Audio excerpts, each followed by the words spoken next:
Deep Waters TV, in association with St. Mary's Radio, present Grant Heywood with your host, Steph Martin.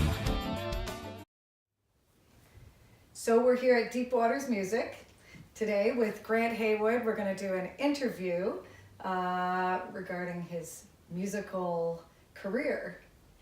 And so Grant, you are a multi-talented musician.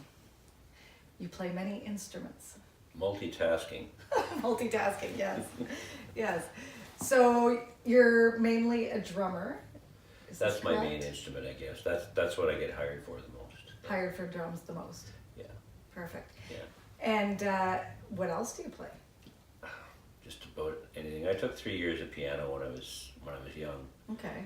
And I really didn't take drum lessons at all. So I play a bit of keyboard, usually for songwriting. Mm-hmm. I picked up guitar on my own and self-taught.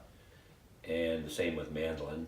Okay. I tried violin when my daughter was taking classical violin, but it just wasn't my forte. You know what? A lot of musicians I know have picked up the violin and set it down. It must be a bit of a different creature, the violin itself. I'm sure it is. My daughter was quite well at it, but it wasn't for me. Yeah. No, not for me either. So you're self-taught on basically everything other than piano? Pretty much. With drums, I was in the high school cadet corps band, and I played drums in that, and that's the only lessons I've ever had. So. And you've had a fairly extensive career with writing music too. That's true, yeah. I've had some success on radio, and well. Where did that start?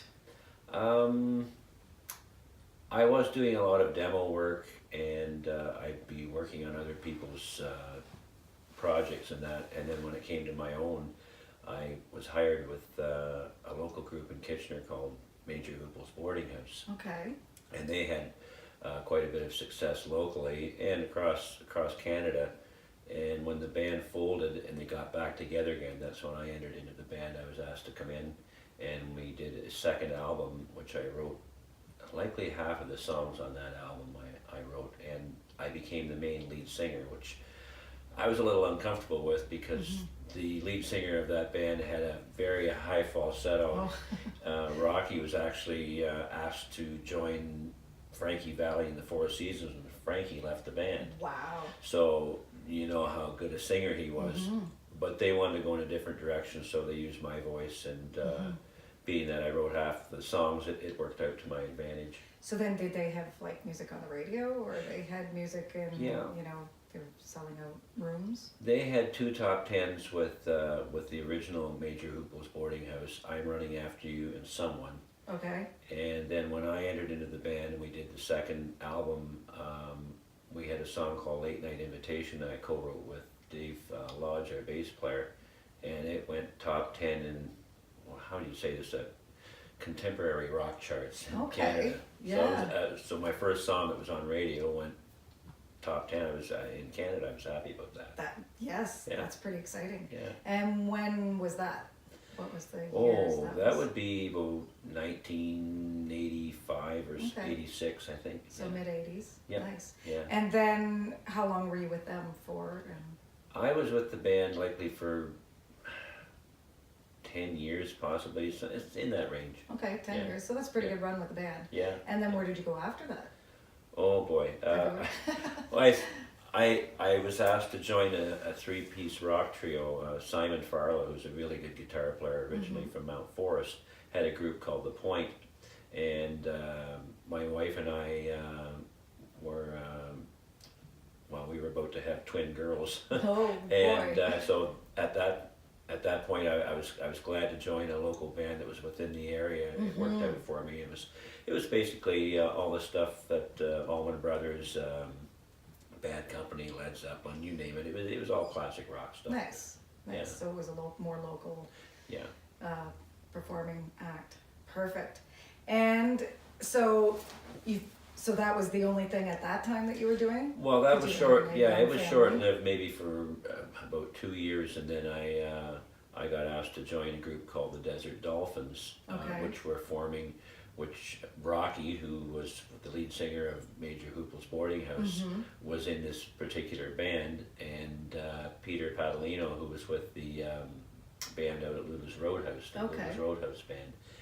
And they asked me to join this new group called the Desert Dolphins, which was kind of new country at the time. I see. Yeah, you have a CD with that music on it. And they had access to somebody backing the band as far as financing the band and getting the first CD out and the videos and all that. But eventually the band kind of didn't see eye to eye on things as we went through the process, and I ended up forming a new band as everything was being done, as the CD was being done. It seems like that happens a lot with bands. It always seems like some, recording's a fairly intense thing to go through, right? I had 4 songs on there of my own, and we handpicked some other songs of other writers and on the CD. So the first song that was out came out, went top 10 on the country charts in Canada. Wow. And it was called Late Night Invitation, which I think Terry Sumption had a song called sounded like Late Night Invitation, but I can't remember what it was, but we always used to talk about that. But anyways, I was fortunate enough to have a top 10 in the contemporary rock charts and one in the country charts as well. That's pretty exciting. That's great. That's a great run. So, what was after the Desert Dolphins then? After the Desert Dolphins, my father, who's in the Country Music Hall of Fame, he was affiliated with CKNX in radio TV in Wingham. Okay. And he was involved in doing TV shows, radio shows, and he was with the barn dance group that used to be a traveling Grand Ole Opry type show. Okay, I've heard of the barn dance. And that was through the 40s. Well, he came in about the mid 40s, and then through the 50s, and then it dissolved. I think about 63 or 64. He revived it in the mid 90s and started it going again. And now it's kind of a nostalgic thing, but we've been running now for almost 25 years, and I became involved with that. Went on the board of directors, became the editor of their journal. It's called the Barn Dance Opera Journal, which is a quarterly, and became a musician in that group. So I was more of a side musician. I decided to take a back seat and just be in the band and perform country music for a long time. Enjoy it. Nice. Yeah. I think your dad was Earl Heywood. That's right. Right? Yes. Yeah. Nice. And he was so he was in the Country Music Hall of Fame. Yes, he was. And you have music with them as well, right? I see Yeah. the Heywood family. When I was younger, just take a step back. Yeah. In my formative years, I guess you could say in the 1950s, my dad put the family together, my sister and my mother and my dad and myself. I was only 7 years old at the time, and we did three vinyl records, I think at RCA Records in Toronto, and we toured throughout Ontario and out east. And my mother told me that the last tour that we did out east was actually supposed to be the Wilf Carter tour, but Wilf phoned my dad up and said that he wasn't able to, he was under the weather and wasn't able to tour at the time. So he said if we did the eastern part of his tour, which we did, he would pick it up in Quebec and then follow through and tour the rest of Canada. So that's what we did. So what was your role in that? Like when I was just a singer. You were a singer. Okay. Yeah, I had a very high voice just a singer. and a nice little bow tie and white shirt. And, how old were you? Did you say? About 7 years old. 7. Yeah. Wow, that's pretty cool. I was. My dad always used to promote it as the Heywood family, but featuring the youngest recording artist in Canada. Yeah. But I was the youngest recording artist at that time, I guess you could say. Yeah. Well, now, everybody's a recording artist. Now I'm the oldest. Yeah, that's right. Yeah. Well, you're not quite the oldest. Well, that's very neat. So, how long did you say you toured with your family for? Well, that must have went on for about 7-8 years, I think, something like that. Nice. Yeah, maybe that's 6 or cool. 7. So you were a teenager by the time you were done.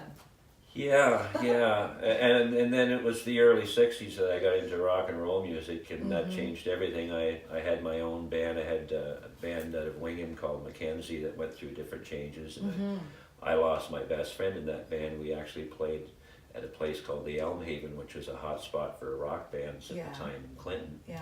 And Paul Swatridge was he played drums in the band, he played sax, he played keyboard, he's a great singer. And he, at the end of our performance, close to New Year's, he took a heart attack, he had a heart aneurysm and died on stage that night. It was terrible, it was just awful. Wow, I knew somebody else who had passed away on stage, but I guess, if you gotta go on stage as a musician is the way to be, right? He was only 19 and we didn't even know. He was 19? 19. We didn't know that he had a heart aneurysm. Oh my goodness. I thought you meant, Yeah.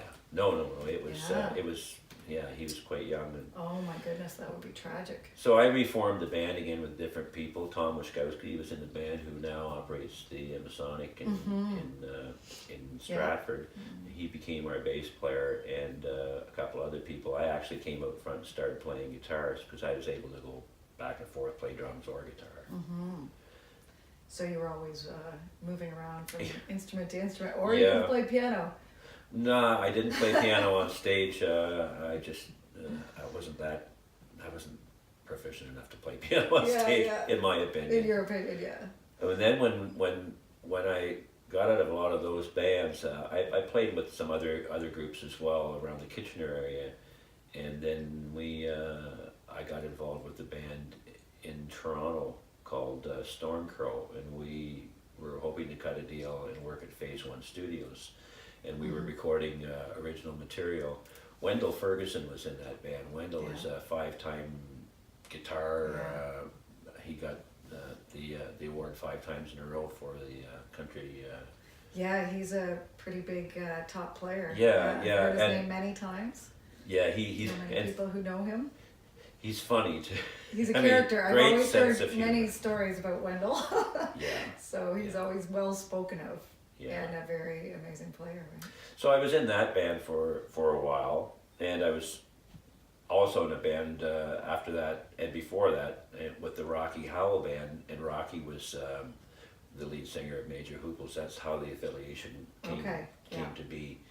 And prior to that, I had a group. Sounds like I've been in a lot of, and I have. You have been in a lot of it. I was in a group called Wizard that I put together, and my dad was a magician, and I decided to put music and magic together. Oh. So I hired musicians. A couple of the guys were from Toronto, and myself and a couple from the Kitchener area, and we went out and toured all over Ontario. And I would do things on stage. We would play music that worked for the magic show, and I would do things like putting a harness around our guitar player's neck and shoving a sword through his neck and driving spikes through my arm, and we played up at that sounds fun. I would pay to see that. I remember playing at Thunder Bay, and it was at the Continental Hotel. We were held over for 2 weeks there, and the guy that ran the hotel had St. John's ambulance come in when I drove the spikes through my arm, and of course it was bleeding and everything. They took me off stage in a stretcher. Like that was part of the show? That's part of the show. You weren't actually bleeding. He just kind of embellished it by bringing in the... That's great. It wasn't actually a magic trick gone wrong, right? No. That did happen one night, though, in Timmins. Yes, I had a balloon. I would pass a knitting needle through it. Well, it was like a knitting needle, but sharper than that, with a ribbon on it. And when I would pass it through the balloon, and the balloon would still be intact, and then I would break the balloon to show that, that it could break. And the one night, the needle went through my hand, and my hand started bleeding, and my guitar player thought that it was fake blood and was going all over his shirt. Right? Yeah. Where's that St. John's ambulance guy when you need him, right? He just thought he was on break. He thought you were just making that up, right? Yeah. That's great. Those are the memories that the fun ones that you have when you're doing not so fun when it's through your hand, but but those are the things you remember, right? The things gone wrong on stage. Okay, and so we've gone through several. Is there any other bands that you were? I know you've done solo shows. Yeah, the music industry started changing in the 90s, and after I worked with the Desert Dolphins, I was on the road for 6 years with Rick Jones and doing the Alan Jackson tribute act, which was great. Work, yeah. Yeah, and we toured everywhere. New York City, we were in a Mississippi River gambling boat in Missouri. I mean, it was an adventure. We'd be all over. We were all over Canada and parts of the States, and he did a very, very good job of emulating Alan Jackson, and then the musicians in the band were of top quality, like Doug Johnson on steel guitar and Donnie Reed sometimes on fiddle, or Steve Petico on guitar. I never knew who was going to be on stage because the musicians would change from time to time. That's the way tribute acts work a lot of times. But they're all a common group within the tribute acts, right? You see them through many of the different acts. Yeah, and I worked with Les as well, and he'd be maybe double billed on a show, and it was an exciting time. And Donna Huber, or Deanna Lynn, she's known as now, doing the Shania Twain thing. So it was. That's a whole other fun section, right? That's where right. Different group of people. It was a fun. It was a fun band, and I thought we did our stuff very, very well. But things don't last forever, and 6 years was enough for me. Yeah, so. And then you moved on to some other projects. Yeah. And if anybody hears us a tapping, it's Grant's feet tapping. the drummer as his feet going. Usually, sorry. You got the bass, the kick going, and the snare there. But so you went from tribute acts, and then where'd you go after that? I became more involved with the barn dance group, which was, and I'm still doing that, and realized that if I wanted to broaden my musical spectrum, because I play rock and country and blues, I got involved with a group in Stratford called Cracker Jack Palace. I was asked to join. And they were originally a Beatles band their first gig was actually trying to raise money for AIDS research. Okay. That's how the band started. And then they went through some changes. I know that Danny Hunter and Linda Murray were in that band as well. And I got asked to join, and I really didn't think that I had a lot of time to put an effort into the band, but I went to one of their practices, and I enjoyed the practice. The guys were all good musicians, and I saw potential there for more of a vocal type rock band, and that's what we do. Okay, Cracker Jack Palace is performing quite often in the area. Yeah. New Year's has been one of your we played a lot at the Masonic.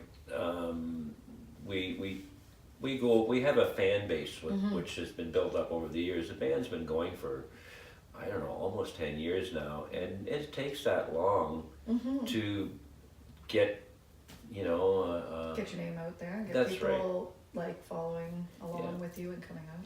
We decided from the onset that we would never play bars, and quite frankly there aren't a lot of bars around left to play anyways, but for a 6-piece band there really wasn't any money in it, and I had already been down that road years before, and so we do fundraisers, we do events for service clubs, we do theater work, we're over at the Masonic, like I said. Those are the type of events that we do, outdoor events and inside. We do maybe about 12 jobs a year, maybe 15 at the outset. Yeah, and the Masonic's a great spot. Oh, It's great for, got a great stage, great lighting show. It's a big show for, a nice size venue. Yeah, I really enjoy seeing shows there, and and you're the president of the Stratford Musicians Union. I am. I'm the secretary treasurer, so right. that's how we got to know each other. Yeah. So that's we're representing musicians and helping them out as much as we can, right? That's our duty. Supporting them, yes, it is our duty.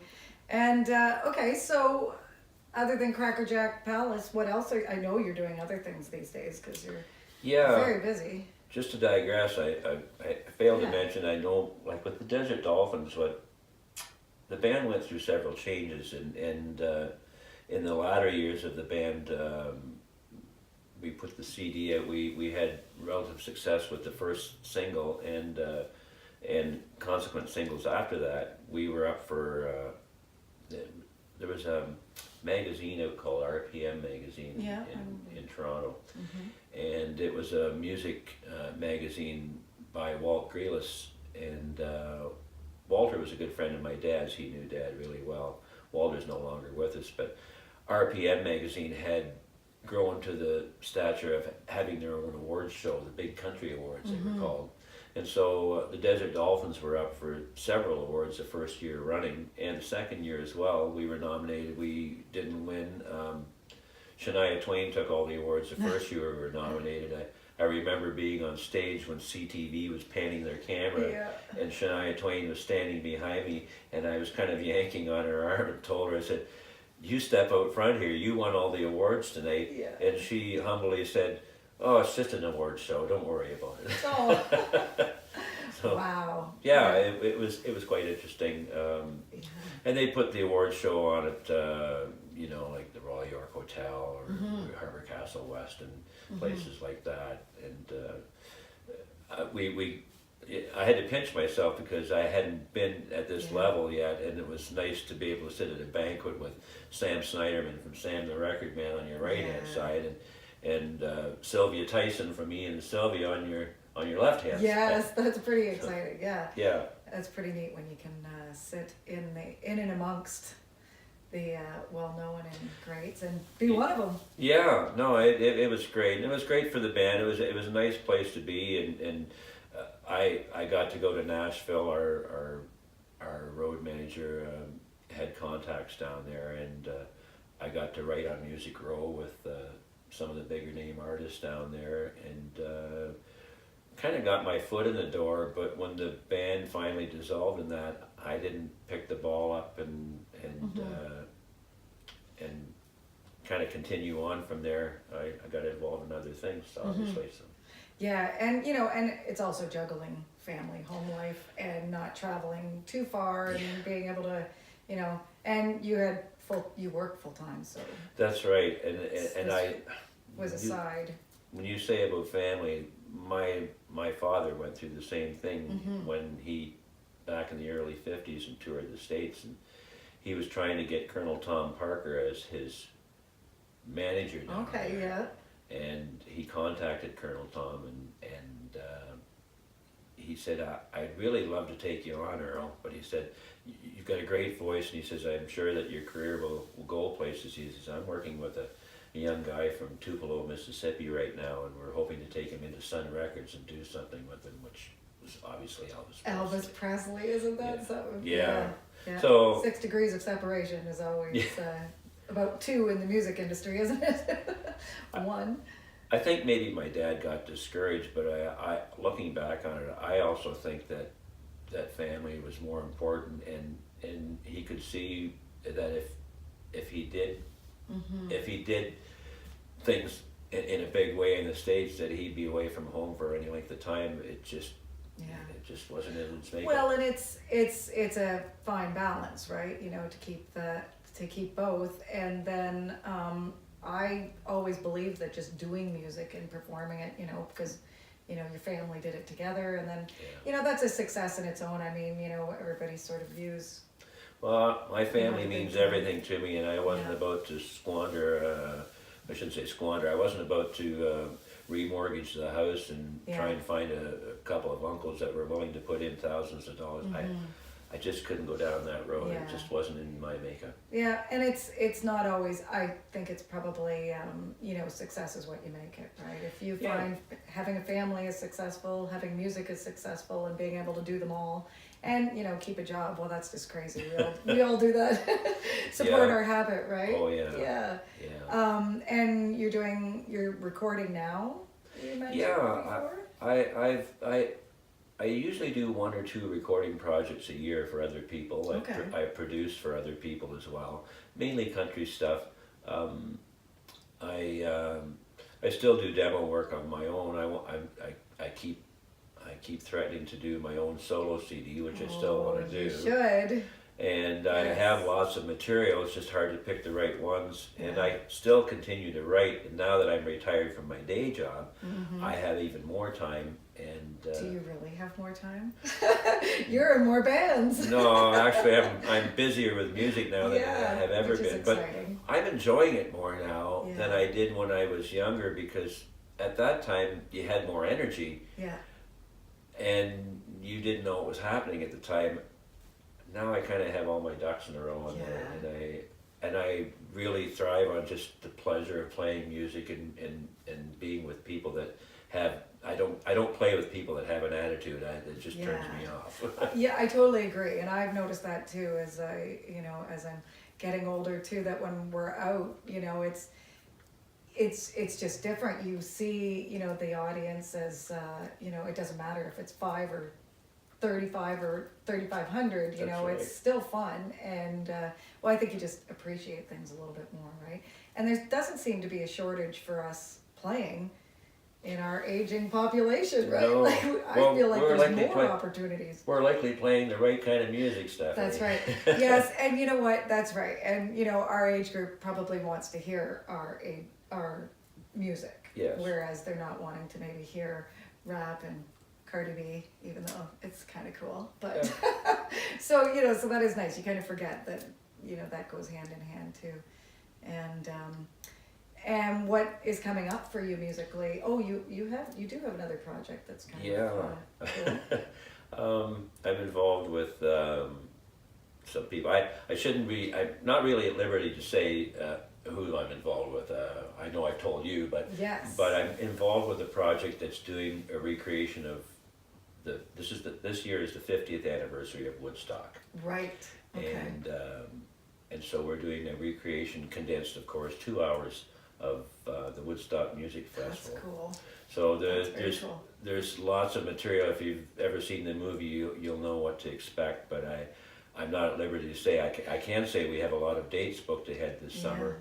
So are you recreating like the soundtrack, or are you doing? Is there acting involved in it too, or it's just the music aspect of it? Yeah, we have somebody that's actually going to be the MC, as was at Woodstock. Okay. That kind of vibe, and we are producing the music and as best we can to be like the You're original. replicating the original.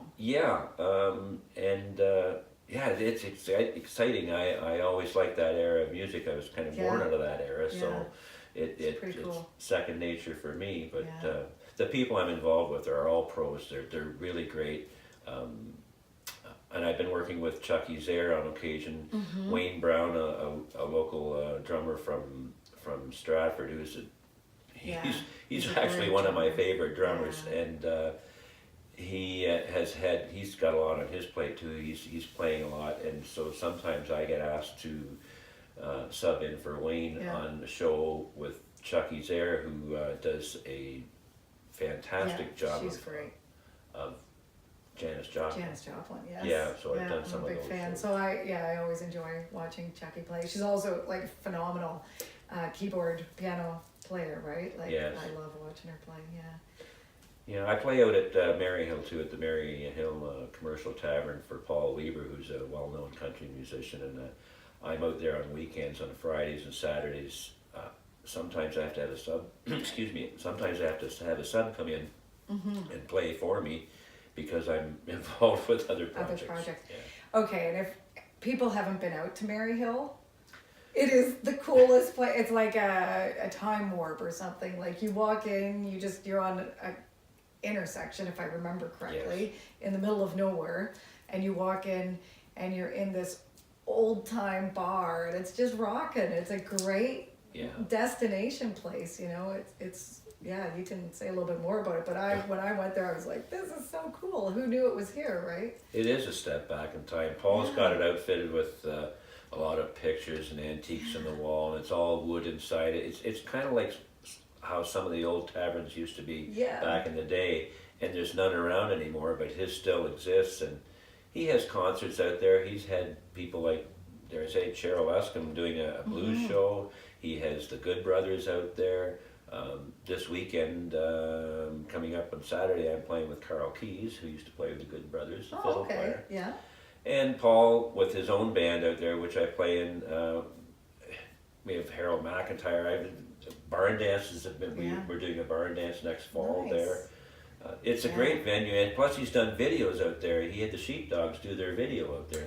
I was just thinking it would be a great place for a video. And I did see you. I think the reason I was out there one of the times was because you were in a Neil Young tribute, Sugar Mountain. Yes. Yeah, that was a great show. That was a great show right there with It's another band I forgot. That was another band. I remember some of these different ones. Yeah. So, Mary Hill's pretty cool. So you're super busy in the music industry. Yeah. Mainly as a drummer.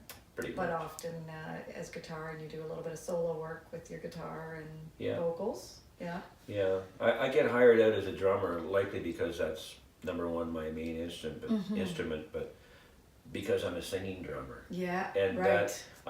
that's always made it easier for me because I can sing harmony or I can sing lead, whatever, and that kind of gives me a dual purpose. That's right. Yeah, you're definitely more hireable in that respect. I guess. Yeah.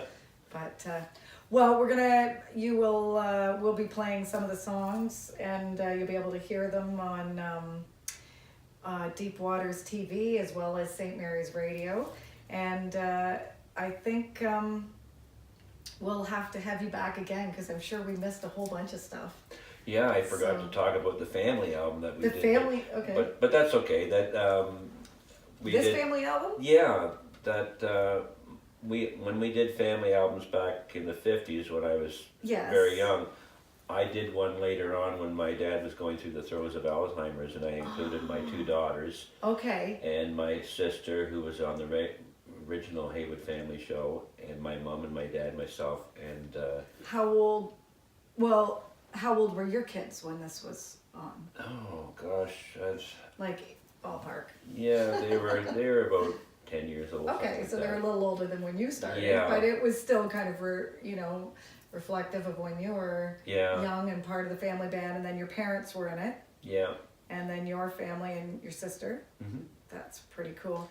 And that's how many is there? There's like several songs on this, bunch of songs. Yeah, there's some my dad's original tunes. There's some 16 some songs. cover songs and an original of mine on there as well. But it was a project that I wanted to do to recreate the whole family thing that we had done before, and that's why we called it the Heywood Family 3 Generations. That's very cool. Well, no, we'll be definitely highlighting that on this as well. That's pretty exciting. And so you've had a very full career, and it's only just begun. I can't complain, and I just enjoy what I do. I'm just glad to be alive to share music with everyone. Share music, yeah. I agree. Okay, well, thank you so much for joining me, and Thanks, Stephanie. we will, I'm sure, see you again on this. No doubt. Thanks, Grant.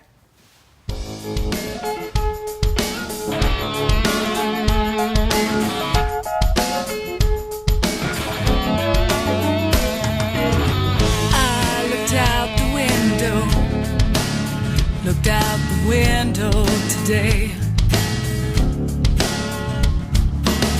I just let the